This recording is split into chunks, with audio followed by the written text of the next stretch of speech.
What's up, everyone? Matt here from Down Once More, and welcome to episode 3 of our Last of Us reviews. Uh, just finished watching this week's episode. It is 11:10 Central Time. Got started late because of the AFC Championship game. But before I talk about this week's episode, there's a few general Last of Us things that I want to discuss and talk about. First off, I'm not going to be recapping the episodes as much on here. I'm more just going to hit some of my key thoughts and takeaways from the episode. Second, this week we saw our announcement. HBO officially announced that Last of Us is coming back for a season 2. This comes off of episode 2, Infected, having an over 20% increase in viewers from the premiere episode. And so that was enough, and apparently all HBO needed to see that they got hit on their hands and greenlit a season 2. If you played the second game, there's a little bit of a time jump, about a 5-year time jump in there. It seems like more based on the physical change Ellie goes through and her character, but that's how long it is. And so there's concerns, people wondering if it's going to follow the second game or if the second season will do some filler between those two. I'm not sure. They said prior to this season coming out that the show, they're only going to tell the story that they've told in the game so far, in that world that they have built up. Kind of almost seemed a little bit of shot at Game of Thrones, where when they surpassed George R. R. Martin and his taking forever to finish that book series, the show just kind of went downhill and tanked, and you kind of saw that drop off when they didn't have the original material to adapt from. So I'll be interested to see what they do with season 2. Now, Bella Ramsey is 19, so she's the age that Ellie is in The Last of Us Part 2, but she plays a pretty passable 14-year-old in this series. So I actually really enjoyed the second game. Different people had different feelings. Again, not going to spoil anything for people who haven't played through it. I enjoyed it. I'm excited. Even if they do follow the game almost exactly, I'm excited to see it. I'm excited for season 2. More in this world, in this universe. I'm all here for it. Second, today, sadly, we learned that Annie Wersching, who did the mocap and the voice for Tess in The Last of Us games, that she passed away at the age of 45 from cancer. So, RIP to her. Thoughts, prayers, condolences to her family, friends in this tough time. Everyone that worked with her, knew her, had nothing but good things to say about her. I was first introduced to her from the show 24, where she played Renee and absolutely crushed that role, and she did a fantastic job bringing Tess to life in the Last of Us series. So she will be missed by those who loved her, those who knew her, and those who knew her work. So, and Craig Mazin said they will be adding in, dedicating this episode 3 to her, and they'll be adding something in after that. So I expect to see something on HBO Max in the coming days and rewatches on that. So that does it for some of the general news I had. Oh, the other thing with it, Last of Us being renewed for season 2, Bella Ramsey did tweet that she's excited to go on this ride again. So it sounds like that she's all in for season 2 already. So we'll see if that means that they try to age her up a bit, or if they do filler episodes. So it does sound like she's back. So, which I think is the right thing to do. She has she has been crushing the role of Ellie so far. So I'm all for more of her in this role. Okay. We'll get into episode 3 thoughts now. Full spoilers will be discussed on here. First off, my theory was debunked. I predicted last week that I thought that they were going to open every episode with flashbacks because they did that the first 2 weeks. Not the case. We get about 5-10 minutes with Joel and Ellie in the present day 2023 before we get the flashback of Bill and Frank and learn more on their backstory. After the episode, Neil Druckmann and Craig Mazin were given their little discussion. If you're watching on HBO Max, and I'm assuming if you're watching on regular HBO, there's a little few-minute discussion from them. They said this is where they think the biggest departure from the games, the source material, happens. And so far, it absolutely is. Very little of what happened in this is told in the games. There's maybe 5 minutes, 10 minutes of screen time that mirrors events that happen in the game. And that's it. And I'm all for it. The more we can build this world out, the more you can give us deep, interesting stories of these characters, build this connection, can only further enhance the elements of the show. When you're adapting something like a video game, that is all about telling the story while giving the players something to do, something intriguing, something to bring them back. You have to throw in more action. You have to throw in more infected. You have to throw in more clickers. You have to throw in more battles. Otherwise, you're going to lose players. That's just how it is. And you're not going to get the same impact on that rich story and that connection that you're trying to build. It makes sense why they've toned it down in the series, because when we meet Bill in the video games, he is in this rundown town that everything's kind of burnt out, wrecked, gone by the wayside. He's got everything booby trapped. He's paranoid. He is doomsday prepper vibes, which Nick Offerman's Bill in the series has those same vibes. But this Bill's a lot more bitter, and the whole storyline with Joel and Ellie when they go to him is getting a vehicle, getting a battery to escape and start making the trek towards Tommy to get Ellie out west. And they're fighting through hordes of infected, clickers. They have to go get the car battery from this rundown school and fight through. That's where we get our first bloater, which is just basically a super infected that shoots spores at you, which plays a lot better in a game than it does in a series. What we get in this episode is a look back at Bill and Frank, who Frank we don't meet in the games at all. The only thing we see of Frank is his corpse. When Joel, Ellie, and Bill are trying to find the battery and escape and get out of town, they find Frank's body. He had left Bill because he was frustrated of Bill being so set in his ways, not wanting to change, not wanting to move on or try to strive for something greater, different, something better, move on from the city. He left him. He ended up getting bit, and he hung himself so that he killed himself so that he wouldn't go through the full turn. And he left a note that Joel finds for Bill, telling him that he hated him. And Joel hands it to Bill, and you see kind of the pain in Bill's face when he discovers that.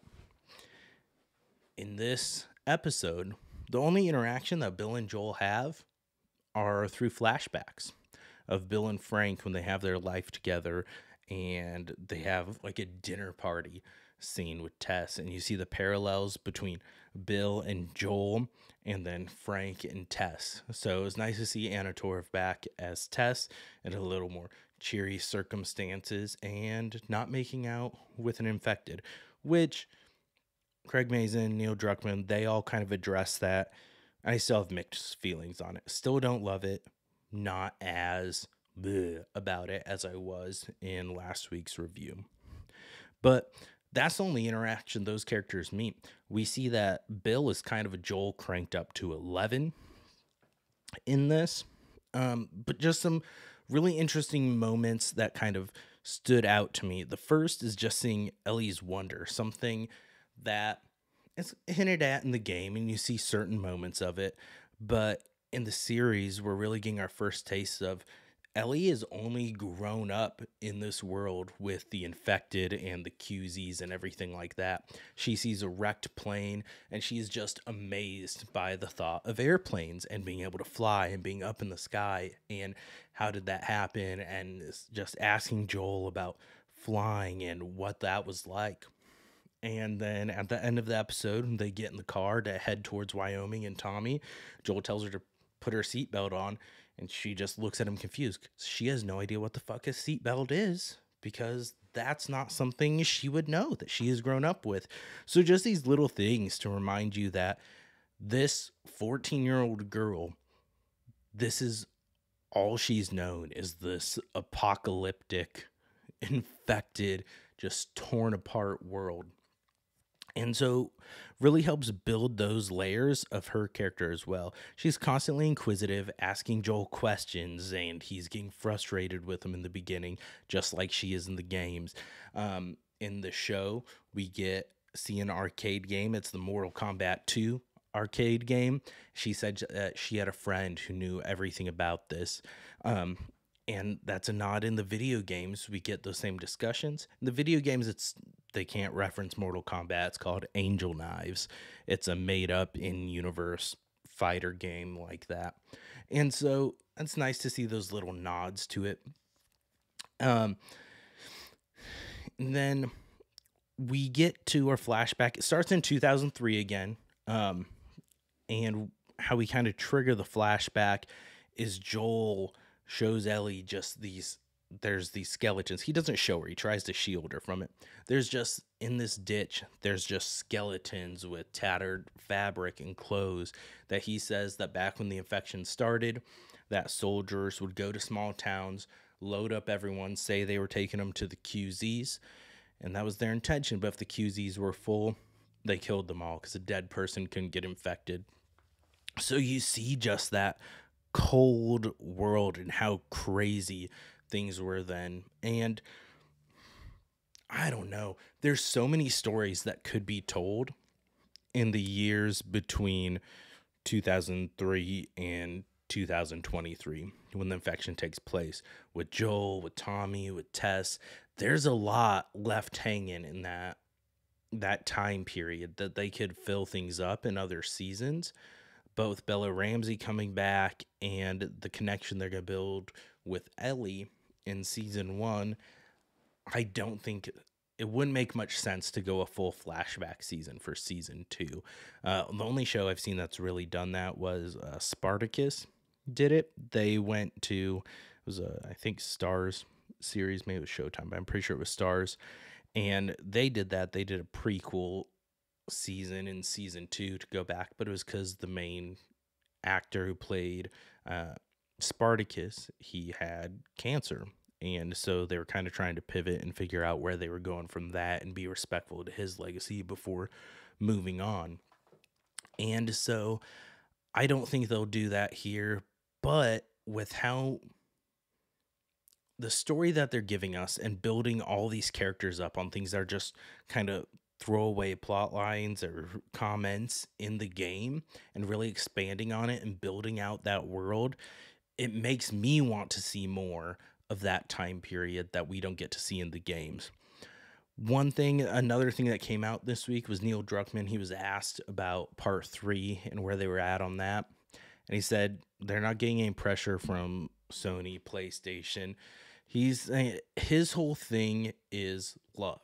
To him, that's what the stories of The Last of Us are. That's the through point through everything. He said if they can develop a compelling story with the universal message and statement of love, like the first and second games, then they're going to tell that story. But no time frame, nothing else. And I think that through point, that story of love, has been present in the show, but none more than this episode. This entire episode is about Bill and Frank's love story.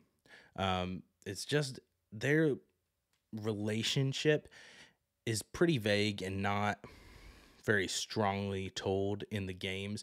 You get Bill mentioned that Frank's his partner with some hesitation. And then the letter that Frank leaves, the suicide note, you can kind of see, even though he says he hates him, just the passion that was there and how upset he was about everything that you wouldn't be if it was just something like a friend. And then when they leave in Bill's truck in the games, Ellie finds a gay porn magazine. And so those are, that Bill and Frank were a couple and that Bill is gay from that, but it's just kind of in passing. It was really neat to see that story told with maybe not a traditional what you'd think of Nick Offerman. I feel like a lot of people know him from his Parks and Rec role as Ron Swanson. Murray Bartlett, I wasn't too familiar with him before, but I recently started White Lotus, and he's fantastic in that. So seeing him in that, those two actors both nailed the emotion, just the raw energy and everything of their characters and of their performance. You buy Bill both as this sensitive, caring guy and also this, as Frank says, like psycho conspiracy believer. 9/11 was an inside job. The government's all Nazis, everything like that. Just doomsday prepper. He's got his "Don't Tread on Me" flag hanging up. They just portray those emotions and everything so well. And their relationship and their love story just, oh, it was awesome. I love this episode. It was so good. And we get from their whole story that they've kind of built this idyllic town and safe haven with Bill's built all these traps, electric fences, and building up the town just for those two. They're kind of portioned off from the world and doing their own thing, and their love has time to grow. And that's where the biggest departure is in this episode, is that in 2023, Frank is older, he's in a wheelchair, and he's dying, he's sick. Bill's older, and Frank just wants Bill to basically help him with assisted suicide and take pills, but he wants him to have one last good day.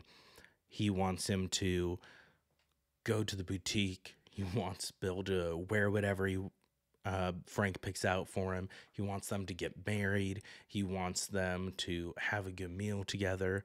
And then he's asking Bill to kill him, the man they love, that he spent 20 years, well, not 20, because they met in 2007 with the flashback. So now I have to do math. 16 years with. He's asking him to help him die so he can be at peace and not be in pain anymore, and wants to die in Bill's arms, which is such a statement of love that he doesn't want to be apart. But holy shit, I can't imagine asking the person I love, like, I want you to experience me dying in your arms because that's what's easier for me. And Bill tells him, he's like, I can't do it. I can't do that. And Frank asks him, he's like, do you love me? Then love me the way that I want you to. And I can't say enough about Murray Bartlett and Nick Offerman in this episode.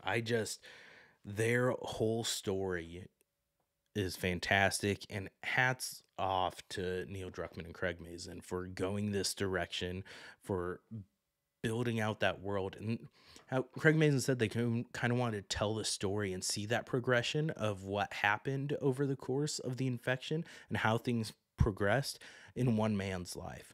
This isn't what everyone's experience was going to be, but you were able to see kind of the bright spot of love and the positive of it and how it changed someone for the better and affected them so much. And those are just the big things I wanted to hit on this. Just, this is one of the best love stories that I have seen told in any form of media in recent time. And if you are just a diehard game fan and you are going to get all wrapped up in the fact that there weren't the battles, the fighting for the vehicle like there was in the game, and Bill was portrayed different. No, he wasn't. We got basically the same Bill that we got in the games. The games, you just see one glimpse of him, one part of him where he's kind of shut off. He's going to be portraying that tougher exterior to someone that he doesn't completely trust still in Joel. And this, we get to see behind the curtain. We get to see his life, his motivations, who he is, and what changed him along the way. So I can't wait to see the rest of this season. We're batting 100 so far this season. We're 3 for 3, nailing it. It looks like next week we're gonna get more. Next week we're getting more action. It seems like we're getting ambushes from the hunters. So I'm excited for next week, where it goes. A couple other last notes. At the end of the episode, it jumps back to 2023. Joel, Ellie go to Bill and Frank's house, find a letter that Bill left for Joel, and tells him to protect Tess, which Neil Druckmann addresses in the after the episode.